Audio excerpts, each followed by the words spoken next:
Hello, dear friends. Today, I want to tell you a powerful and emotional story. It is a real story, a story full of pain, sacrifice, and bravery. This is the story of Imam Hussain and the Battle of Karbala. Maybe you have heard this name before, Hussein, but do you really know who he was? Do you know why thousands of people still cry for him after more than 1,300 years? This is not just a story from history. This is a story about truth, about standing against injustice, about fighting for what is right, even when you are alone. This story will touch your heart and open your mind. In this video, I will take you step by step, from the early life of Imam Hussein to the final battle and what happened after his death. Stay with me till the end, because this is more than just learning English. This is learning humanity. This is learning the meaning of real courage and strong faith. If you're ready, write in the comments. I'm ready to hear the truth. Also, don't forget to like, comment, and subscribe. Let's begin this emotional journey together. Imam Hussein was born in the city of Medina in the year 626 AD. He was the grandson of Prophet Muhammad, the most important figure in Islam. His father was Imam Ali, and his mother was Fatima, the daughter of the Prophet. From a very young age, Hussein was close to the Prophet. The Prophet loved him deeply. He used to carry Hussein on his shoulders, kiss him, and play with him. He once said, "Hussein is from me, and I am from Hussein." Hussein grew up in a family full of knowledge, honesty, and spirituality. He learned the values of justice, kindness, and standing for the truth. He saw how his father, Imam Ali, ruled with fairness and wisdom. He also saw how power and politics sometimes hurt people. After the death of the Prophet, many changes came. There were fights about who should lead the Muslims. Hussein and his family faced many challenges. His father, Imam Ali, became the fourth caliph, but later he was killed. Then Hussein's older brother, Imam Hussain, became the leader. But after facing betrayal and danger, he made a peace treaty and stepped down. Later, he was poisoned by his enemies. After the death of Imam Hussain, Hussein became the head of the family. He was strong, wise, and respected by many people. He did not care about money or power. He cared about the truth and the teachings of Islam. During the rule of the Umayyad caliphs, especially Muawiyah, there was much injustice. Many governors were corrupt. Hussein stayed silent during Muawiyah's time to avoid war. But everything changed when Muawiyah died and his son Yazid took power. Yazid was not a good man. He was not kind or religious. He used fear and money to control people. And now he wanted Imam Hussein to accept him as the leader. But Hussein could never do that. He could not give bay'ah, allegiance, to a corrupt man. He knew that if he stayed silent, truth would die. So he made a choice that would change history forever. And this is where our story truly begins. When Muawiyah died, his son Yazid became the new ruler. Yazid was not like the Prophet, not like Imam Ali, and not like any true Muslim leader. He loved power, money, and fun. He did not care about truth, justice, or the poor. Right after becoming caliph, Yazid sent a message to Imam Hussein. He said, "You must give me your bay'ah, allegiance." But Imam Hussein said no. He could not say yes to someone who was corrupt and unfair. He said, "A person like me can never give allegiance to a man like Yazid." Imam Hussein knew what would happen. He knew Yazid would try to kill him. So, to protect himself and his family, he left Medina and went to Mecca. In Mecca, many people came to meet Hussein. They told him, "You are the grandson of the Prophet. We support you." At the same time, people in a city called Kufa in Iraq heard about Yazid's rule. They didn't like Yazid either. They knew that Imam Hussain was the true leader of the Muslims. So, they started writing letters to him. They wrote over 12,000 letters. All the letters said, "Come to Kufa, Hussein. We will protect you. We will fight for you. You are our Imam." Imam Hussein didn't want to make a quick decision. So first, he sent a man named Muslim ibn Aqil to Kufa. Muslim was his cousin.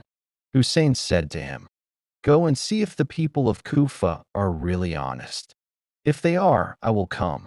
When Muslim ibn Aqil reached Kufa, the people welcomed him with open arms.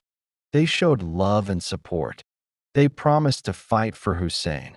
Muslims sent a message back to Imam Hussein. "Yes, come. The people are with you." So, Imam Hussein started preparing for the journey. He packed his things. He took his family, women, children, and companions. It was not just a political mission. It was a journey of truth. But something sad happened. Yazid heard about the situation in Kufa. He sent a cruel man named Ubaidullah ibn Ziyad to take control. Ibn Ziyad entered Kufa with fear and violence. He arrested and killed Muslim ibn Aqil. He punished people who supported Hussein. Soon, the people of Kufa became afraid. They stopped supporting Imam Hussein. They stayed silent. But Imam Hussein didn't know this yet. He was already on his way. He was walking step by step toward Karbala. He was not going to Kufa for power. He was going because people called him for help. He was answering the cry of a nation in pain. He was standing up for justice, even if it was dangerous. The journey had begun, and now the storm was coming. Imam Hussein and his small group began their journey toward Kufa, but they didn't know that the people of Kufa had already changed. Fear had taken their hearts. Yazid's army was now in control. Still, Hussein moved forward with faith, not with an army. He was not carrying swords to attack. He was carrying the message of truth. He took with him about 70 to 80 people, his family members, close friends, women, and children. Among them were brave people like Abbas, Ali Akbar, Qasim, and others. As they moved closer, Hussein received sad news. He heard that Muslim ibn Aqil had been killed. It broke his heart, but he didn't stop. He said, "We are not going for victory. We are going to speak the truth and die with honor." On the way, many people tried to stop him.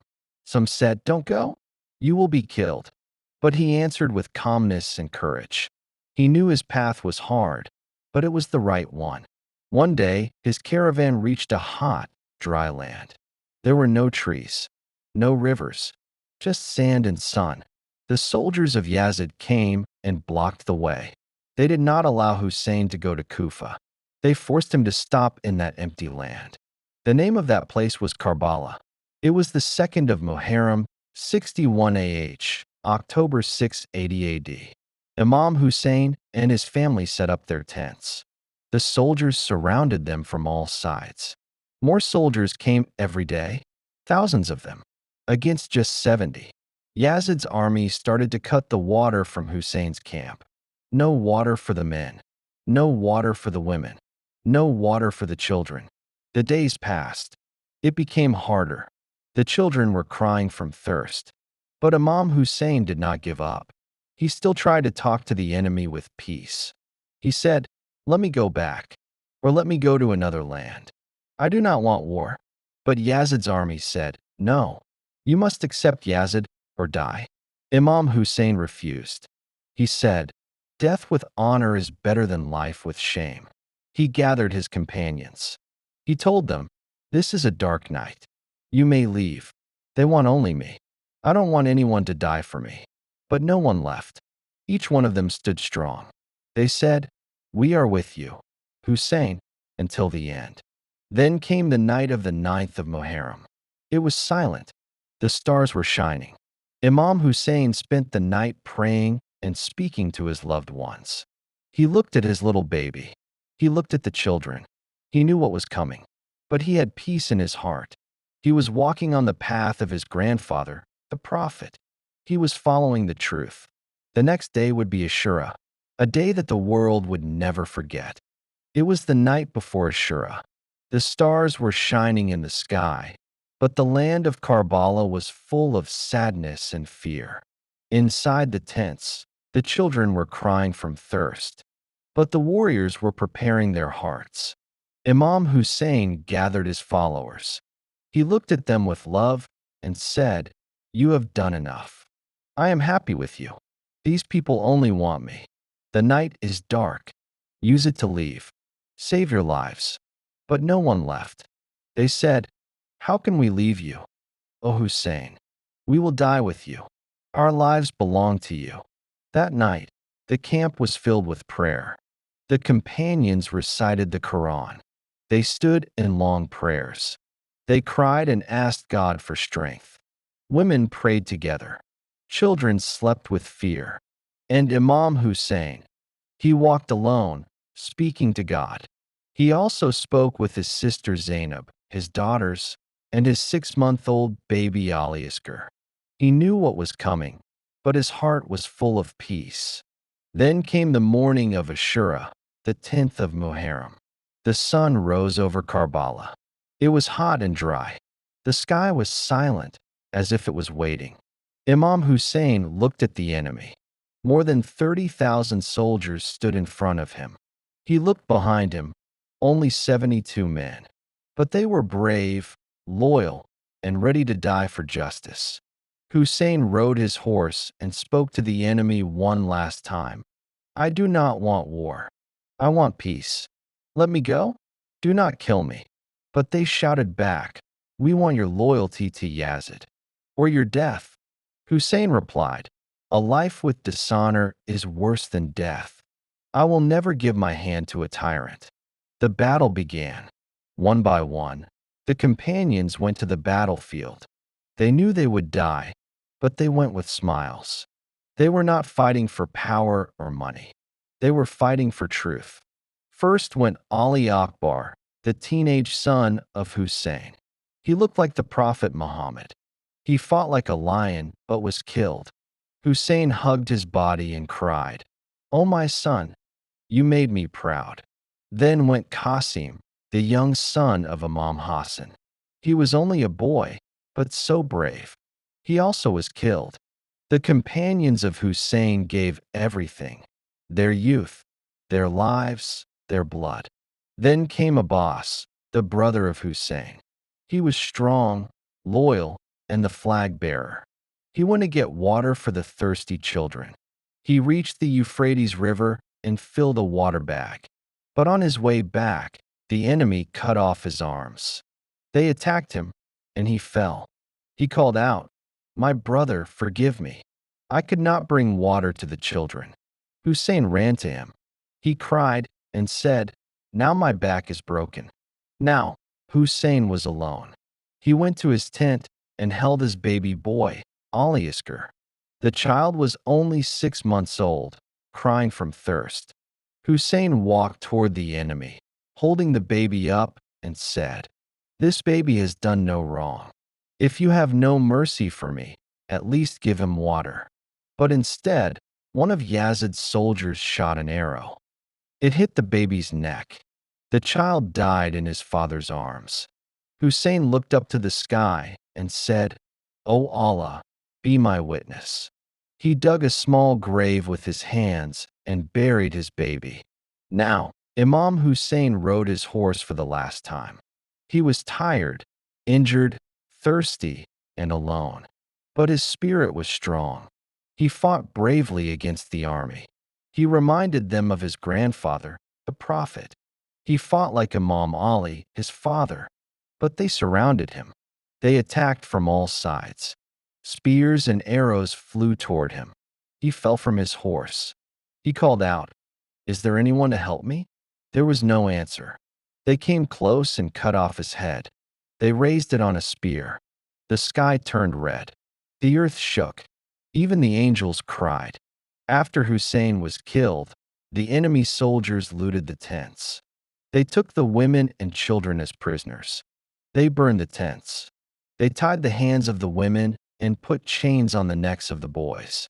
But one voice rose from the silence, the voice of Zainab, the sister of Hussein. She stood strong. She cared for the children. She protected the message of her brother.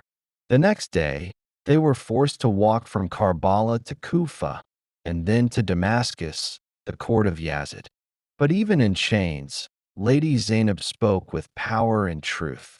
She said to Yazid, "You think you have won? No, Hussein's blood will awaken the world. You have only killed his body. His message lives forever." The story of Karbala did not end with the death of Imam Hussain. It started there. Yes, Hussein was killed. Yes, his body was left under the sun. Yes, his family was taken in chains. But something amazing happened. The story of Hussein began to travel. It moved from Karbala to Kufa, then to Damascus, then across the world. Why? Because one woman, Lady Zainab, stood up and spoke the truth. She stood in Yazid's palace, the man who killed her brother, her sons, her family. But she was not afraid. She looked him in the eyes and said, "O Yazid, you think you have power? Your days are numbered." But the message of Hussein will never die. She was not weak. She was a voice of justice. She protected the children, told the story to the people, and made sure the world would never forget what happened in Karbala. Because of her, and because of the pain of those women and children, the world started to ask, who was Hussein? Why did he stand alone against an army? What was he trying to protect? And when people heard the story, their hearts changed. Even today, more than 1,400 years later, millions of people remember him. They cry, they march, they wear black, they say his name with love. Why? Because Imam Hussein was not just a man. He became a symbol of justice, courage, truth, sacrifice, and the power of saying no to oppression. He showed the world that even when you're outnumbered, you can still be right. That even when you're in chains, you can still be free in your soul. That one voice can change the world. Imam Hussein gave his life not for power, not for land, but for values, for humanity, for every person who wants to stand for good and speak against evil. He fought not just for Muslims. He fought for all people who believe in dignity, peace, and justice. So today, when we say his name, we are not just remembering his story. We are remembering a light that still shines. We are saying, I stand with Hussein. I stand for truth, even if I'm alone. I will never stay silent when I see injustice. If this story touched your heart, if it made you feel something deep inside, that's the power of Karbala. It's not just a history. It's a mirror for your own life. Ask yourself, am I standing for truth? Am I living with courage? Am I silent when I see wrong? The world today needs Hussein. It needs brave hearts. It needs people like you, who can speak up, help others, and never give in to fear. Let the message of Imam Hussein inspire your life. Let it guide your choices. And let it remind you, one person can make a difference. If you found this story powerful, if you learned something new today, and if your heart feels a little heavier or a little stronger, then please support this channel. It helps us share more stories like this with the world. Drop a comment. Let us know what part of the story touched you most. Like the video, subscribe for more inspiring stories, and share this with someone who needs hope, courage, or truth in their life. This was not just a video. This was a journey from Karbala to your heart. Thank you for being here. Thank you for listening. And remember, every day is Ashura. Every land is Karbala. And every soul can choose to be like Hussein.